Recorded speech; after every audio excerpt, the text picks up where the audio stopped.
Hi guys, my name is Maria Kristen Comia. I am BSMA 3. At nag-OJT ako sa Bureau of Internal Revenue at nakasign ako sa Finance Division. Sa Finance Division, ang ginagawa namin doon ay nagre-receive kami at nag-outgoing ng mga disbursement voucher. Sa pagre-receive ng mga disbursement voucher, nagtatata kami. 4 na tatak sa tigi-tigisang papel. Yung isang tatak ay sa route slip, yung isang tatak ay para dun sa natitirang 3 white paper. 3 copy yon kasi kaya 3 copy ay para sa COA, para sa admin at saka para sa finance. Tapos may blue paper. Yung blue paper yun yung mga ORS or obligation request naman ay tinatatakan kapag mag-audit na. Tapos pagkatapos nun ay saka ipapasa namin yon sa chief ng finance. Pagkatapos ipasa yun sa chief ng finance, saka pa namin yung dadalhin sa admin.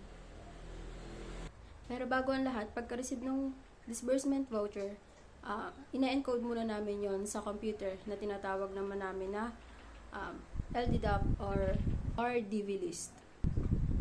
So, this week din, kinilala namin kung sino-sino yung mga chiefs sa mga kada division. Halimbawa, sino ang chief sa legal department, sino ang chief sa assessment, sino ang chief sa collection, at gayon din kung sino yung mga assistant nila. So, throughout this week, yung pa lang naman yung nangyayari pagkatapos ng orientation namin nung Monday. So, yun lang. Thank you!